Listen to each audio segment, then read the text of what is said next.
Hi, everyone. Welcome back to the channel. This is Jason, and joining me today from Tokes Platform is Michael Wagner. And we're going to be discussing the platform, his involvement with cryptocurrency in the blockchain space, and how that and the cannabis industry can find some common ground. So, Michael, you're the co-founder and CEO of Tokes Platform, correct? Yep, that's right. All right, great. So, how did you find yourself in the crypto space? Interesting question and kind of a fun backstory. Reconnected with actually my co-founder, Gabriel Allred, back in 2013. We actually went to high school together, had been kind of disconnected for a number of years, reconnected through cycling. We were on a ride one day, an extended ride, and he started talking to me about mining Bitcoin and mining cryptocurrency and kind of speculating on trading these various markets. And I was in the traditional financial space at that time doing portfolio management and investment analysis. That was kind of an interesting potential alternative asset class, and also have some experience in building computer hardware, building computers. And so it was relatively easy to get into mining for us. And I just thought it was kind of fun, exciting, and a new space. So yeah, history goes back to 2013, and we've done everything from mining mining coins to CPU mining coins through AWS and other forms of cloud mining, speculating, and of course launching Tokes in late 2016. Nice. So when you came up with the idea for Tokes, was it specifically to create a project meant for the cannabis industry, or was that just what it evolved into? Yeah, almost the opposite, right? So when we launched initially, it was with the intention of providing these types of blockchain services specifically to the cannabis industry. Now, over the past couple of years, we've actually evolved outside of that. And so a lot of the software that we produce today, we consider to be industry agnostic, which is to say that while it's applicable and we see a great opportunity and great value for the cannabis industry, it actually can be deployed in virtually every other industry. So those two services are form of digital currency payment processing facilitated through point of sale and e-commerce software. Right. And then we also have supply chain visibility tools. So this is like tracking the provenance or the movement of objects through the supply chain from point of origin to whatever the endpoint may be. It may be getting into the hands of the consumer, for example. I'm glad you brought that up, because I had discussed that with a colleague recently, where there was a documentary, I don't know if you've seen it, called Sour Grapes, about this guy. He was a wine forager. And we had thought of the idea that, okay, well, if you had a blockchain-based solution, you could have prevented that, because the life of a bottle would have been tracked from point A to point B. And someone couldn't just introduce something into the system to say, well, no, this is the real thing. We're like, well, no, we have this here. Right? Exactly right. Yeah, and again, I mean that, for us within cannabis, the regulatory requirements are such that you need to be able to track and trace in a seed to sale solution the cultivation of a plant, the breakdown of that plant into packaging, the movement to the testing facility to test for various contaminants, such as pesticides or funguses or molds and things like that, and then ultimately making it to a legal dispensary for sale. But to your exact point, that specific process and type of software can be used for farm to table. It can be used for tracking grapes. It could be used essentially anything that requires the movement of a product from point A to point B, which is pretty much everything in the world. Right, exactly. So as you know, especially in California, well, let me rephrase that. So states are starting to make cannabis legal for recreational use as well as medical. But it's still not federally legal. So being that, and I hear you when you say that, there's other uses for what you're doing, but a lot of the people who may be watching this maybe still be interested in the cannabis aspect. So do you have any issues with regulators or anyone coming down saying, hey, what are you doing with this? And why are you trying to gear it originally towards these people? We don't have issues, and I should clarify. I mean, our focus, all of our primary efforts are still dedicated to cannabis as well. I mean, this is an industry that needs a solution. It's not a problem, or it's not a solution seeking a problem. There's a legitimate problem there, which you addressed. That is the federal illegality of cannabis. They can't use, for the most part, traditional electronic payment mediums like a credit debit card. And then really the bigger issue though is they can't take the capital cash that they receive and deposit it in a bank account. Right. And when we think about the aggregate of that, we're talking in the United States, it's probably a $40 billion industry right now. And so essentially this is all $40 billion are coming in cash. Right. They can't put it in a bank. And so through blockchain, we have a means of digitizing and securing and storing those assets electronically. So we still see that as the biggest opportunity. That is still where our focus is. We just know that there's opportunity outside of that. But to your question on the regulators, we are actually taking a proactive approach to work with regulators directly to educate them on the benefits of this type of software and this type of technology. And I can give you an example of that. The company is based in Nevada. We have some legislative efforts in the state, and we've been working with the newly elected Nevada State Treasurer, Zach Conine, to help develop out a closed-loop cashless payment solution pilot program. And so this would be state legislated, enabling a number of companies to apply via RFP to provide their technology solution, which eliminates cash from the system.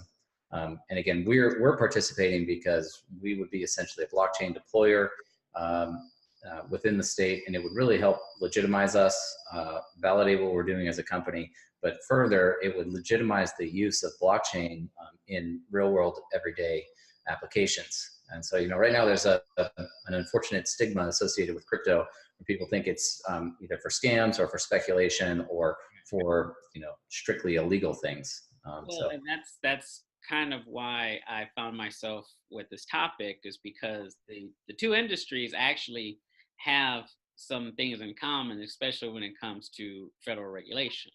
You still have some people like Andrew Yang, for example, who's running for president, who has a more favorable view of cryptocurrency. But then you have several regulators and several agencies are basically like it's just for drug dealers and scams. Right. So you have that to deal with. And just like with cannabis, as we know, there's a lot of health benefits to people using, CBD oil or syrup. My father, for example, is a cancer survivor, mm-hmm. and he uses it for pain caused by the treatment he received. So even though there's a stigma, I think people are starting to realize there's a lot of benefit, and we just have to get it over the hurdle of you guys can't use credit cards and digital assets to buy this stuff. Right. Because there's I don't know if you are aware, but there's an Assembly Bill 953 going through the California legislature right now, and they want to potentially let people use stable coins to pay taxes, which I think is good because that could potentially open the door for people using cryptocurrencies like the KTS, for example, to buy whatever they need to buy. Yep. And I actually wanted to mention that I saw on High Times that you guys put on a event recently. We did. Yeah, we did. It's LA Weekly, I think, is probably where you saw it. Yeah. So we were actually. It's a multi-part event series, and it's called High Tech. The intention of it is to kind of shed some light on this intersection of technology and cannabis and culture. And so we were at a really cool venue this first time around. It was called Phase 2 Co-working Space. They have a lot of, the working space is really focused on like AR and VR. Right. And so they had a number of experiences you could participate in. Again, there were brands representing cannabis and then cannabis infused foods, which was really cool. There was a premiere of a mockumentary called Dope State at the venue. And then our particular focus was on what we did was integrate a crypto marketplace throughout the venue. And so we were distributing tokes to people downloaded our mobile wallet when they came through the door, all of the attendees, and then we were producing activations with the vendors. So the vendors were using our point of sale software, and then the attendees could spend their crypto that they got from us. Yeah, I see you have the wallet up there. So Right. they could spend our crypto for various purchases like T-shirts, or you could purchase a VR experience. You could spend 10 minutes with a VR headset on and things like that. So we just wanted to demonstrate how crypto actually can work in the real world. So for those watching, this is the wallet that would hold the KTS tokens. It's fairly easy to use. I put it on my Twitter feed, so if you want to see it in action, go there. What I like about what you're doing is that you're actively going towards the people you're trying to do business with. Yes. Marketing is a thing. I mean, it's one thing to create something. It's totally different to actually take it to people and show them what's going on. And I think you guys are doing a great job with that. The documentary that's on the website is particularly good.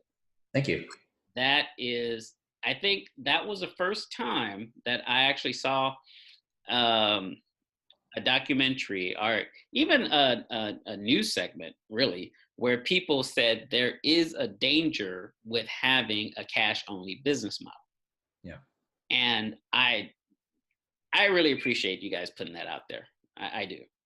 It was a very laborious production process. It was completely new to me, but we had Jake Kunavelis and his team with Mount Mansfield Media out of Vermont do that piece for us, and we were able to pull in some really great speakers throughout the video who were not only industry operators themselves, but politicians, local law enforcement, other people that we work with, all gave some great insight as to what the real risks associated with operating a cash-based business in cannabis actually are. So yeah, thank you for that. We think it's a great piece as well. So have you so I went around to some dispensaries in my area for research, and I talked to them about the idea of crypto, no matter which crypto we want to put out there. But basically, I asked them, well, what's stopping you from taking it? And their concern is privacy. Mm-hmm. We, despite what people might say about crypto, the best anonymous source of funds is fiat, because right. No one knows you has it, no one knows you have it, and no one knows what you're doing with it. So how do we keep that level of privacy going forward if they do allow these businesses to accept crypto? Well, that's an unfortunate conflict of interest for us, because the reason I'm philosophically aligned with crypto as well, and things like Bitcoin and self-sovereign ownership of your assets, and having privacy and anonymity. However, given the amount of regulatory risk that we face in our business, dealing with not only the cannabis industry, which is certainly a gray market, dealing in the cryptocurrency, which is also a gray market, and dealing specifically with transactions, we actually also ensure that we have the highest compliance standards in our business. So we do have to an extent, de-anonymize customers and businesses. And I know that, hey, it's great if you can accept cash and maybe obscure some of your income from the IRS or from your local tax authority. But the reality is, for us, is we don't skate those lines. We ensure that we're actually providing full KYC and AML throughout the process. So we do have to de-anonymize just to ensure that we can sustain ourselves as a legitimate business. Right, and that's actually a good point, because the crypto industry is moving towards being used on a regular basis, same as credit cards. But you're not going to be able to do that in a world where people want to know what kind of transactions you're doing. I mean, that's just the nature of the beast. So I understand what you're saying, and and that's true, is that, you know, you have to do some sort of KYC AML, because if you don't, they'll come after you, That's right. you know, so Yeah. you have to. On one hand, we're sitting here saying, well, crypto is legitimate, it can be adopted and used globally, and it should be validated. And then on the other hand, you're saying, well, I should be able to be completely anonymous and buy whatever I want and do whatever. And while I'm lean towards the latter of that argument of philosophically being aligned with, we don't necessarily need big government to tell us what we can do and can't do on an individual level. From a company perspective, you're absolutely right. I mean, we have to make sure that we comply. Right. Well, I mean, we always have to walk that line between philosophy and reality, right? Right. The reality is the IRS is going to get their cut. So let's stop pretending. All right. Yeah. And the irony of that part too is that, again, IRS, essentially federal agency. So there's no, it really actually creates some serious problems with these businesses being able to write off actual expenses, because they're not, in the eyes of the IRS, even though they're licensed businesses, they're not legal businesses. And so things like their rent and payroll and other operational expenses, they actually can't write off. But they still have to pay taxes on all of their income, right? So in fact, they're looking at this top line revenue as total income with none of the normal deductions that a business would get, and then they're being taxed at that rate, which is definitely unfair to that business. And so they're not only getting their cut, but they're getting a larger cut than they normally would. Right. But I mean, like you said, well, what are you going to do? I mean, it's like, so let me ask you a question about where you see us going. So we see the Assembly Bill 953 and things like that, and of course other states are becoming, like Wyoming, for example, is going full on into crypto, and I believe New Hampshire is also a place where people are starting to embrace it more. What do you see us in the next 5-10 years as far as crypto adoption? Do you think you're going to see more of it? Do you think the government's going to be more, hey, we're going to stop this now? Or do you think they'll be like, hey, we can use this too? Where do you see us going from here? Yeah, I think it's a hockey stick up for adoption. I think it's only going to increase, again, especially when we see more validated use cases. So, right now there's still skepticism around whether or not they're legitimate uses or not, and we're seeing that there can be. Nevada, by the way, is our home state, is a state that's been very progressive on blockchain legislation. Started with Senate Bill 398, that was back in 2017, that introduced some benefits for blockchain-based businesses with respect to any specific licensing requirements, or rather lack thereof. And then likewise, no specific taxation requirements because you're operating a blockchain-based business. We're supporting Assembly Bill 466, which is in the current legislative session. That's for that pilot program. There's also SB 162, 163, 164 in the state of Nevada, all related to crypto companies and blockchain companies. Ohio has already enabled their public to pay their state taxes with cryptocurrency. You mentioned Wyoming, California. I mean, we're only seeing like the progression and adoption by states of crypto and blockchain businesses. And I think we're just going to continue to see that increase globally. Perfect. Okay, so Michael, I want to thank you again for your time, and I really appreciate you doing this with me. So where can we find you on social media? Thanks for having me on, Jason. I'm pretty much exclusively on Twitter, and that's at VChain Economics. You can find all of our Tokes Platform accounts. It's essentially at Tokes Platform on Twitter, on Instagram, or on Facebook. Our website is tokesplatform.org. And then, of course, on YouTube, we actually have some fantastic demos of our software, which is in production state and ready for deployment. So that's youtube.com/TokesPlatform. And then I actually just a quick clarification on our ticker is TKS. TKS, yes. Yep, and so we're also traded on Bittrex if you're interested in doing some trading. That's right. All right. Well, thank you again, Michael. I really appreciate your time. Awesome. Thanks, Jason. Take care. Bye.